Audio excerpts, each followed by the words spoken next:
Aba sir, nung hindi namin pa binobomba ng Miracle to, nung halos hanggang dito lang yan. Ayaw siyang umakyat, ayaw Hindi siyang siya, lumaki. Oo, hindi siya. Tapos nung napansin niya. So hanggang dito lang, ayaw nang lumaki. Napansin ng kapatid ko, nagsusupang siya, naglalabas siya ng mga sanga. Maganda yung nilalabas sa sanga.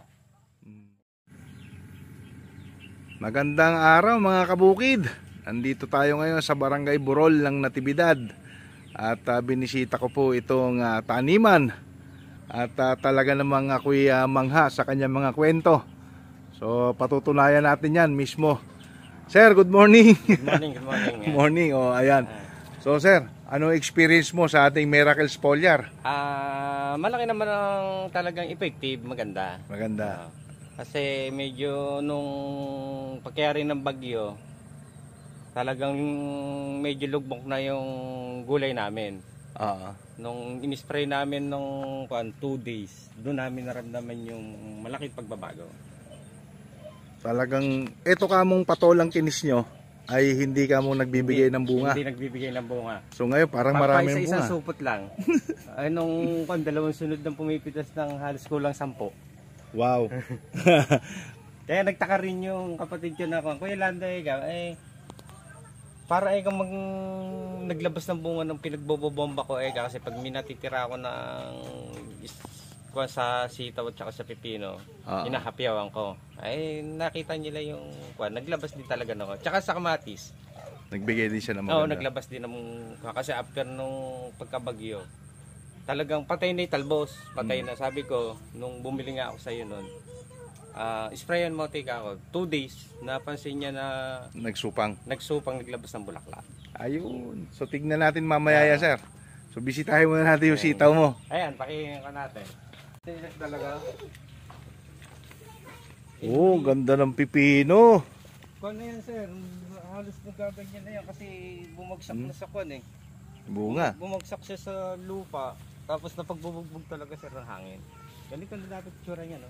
Ang dami ng bunga ng kanyang patolang kinis, Saka yung dahon niya sir ng bangko, manipis talaga.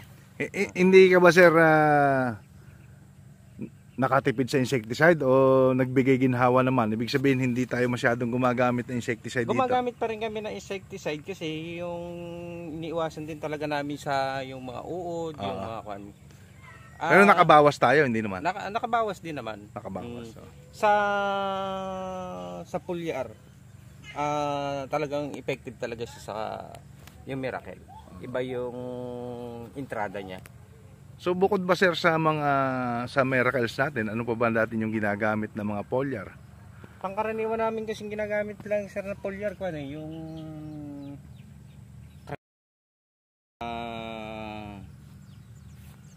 ano ba to yung ayun.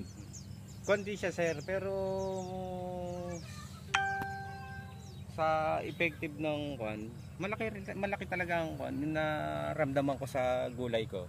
Mas malaki dito sa Miracles. Miracles. Effective talaga. Effective. So kita naman ang kikinis sa dahon ng iyong ang iyong sitaw. Grabe, ang lalapad pa.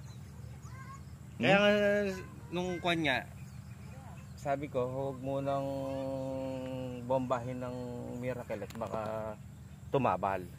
Ang pinapabomba ko na lang ngayon, kung mo naubos na nga, itong pipino. Yung pipino naman. So pwede nang halawin to sir. Nakahalaw na sila nung nakaraang araw. Mamaya pipitasin namin hapon. Bibiyahe bukas. So ilang tudling ba itong ano mo? Bali nito sir nasa kulang-kulang 1 hektarya itong sitaw at saka ano mo. So mga kabukid, minaximize na ni sir yung kanyang lupa, yung kanyang baging, liting, dahil pinagsama niya na po yung sitaw at saka yung kanyang patola, alternate po, sitaw, patola. Ayan, maganda po yung ginawa ni sir. Kasi kaya ganyan ginawa namin, hindi man kumita sa isang crop, sa sitaw. At least makakabawi nito. Pero palagay ko sir, kikita, napakaganda ng presyo ng mga gulay. Napakaganda talaga. Kaya hindi namin pero kahit paano naman sir, nag-uumento pa rin kami ng pataba. Lalagyan nyo talaga. Oo. Susuportahan nyo po Tapos talaga. sa talbo, sabi ko nga, hindi ito tataas ng ganito. Baka pa nga semiete pa nga eh. Ayun, no? Grabe, no? So, bunga, oh.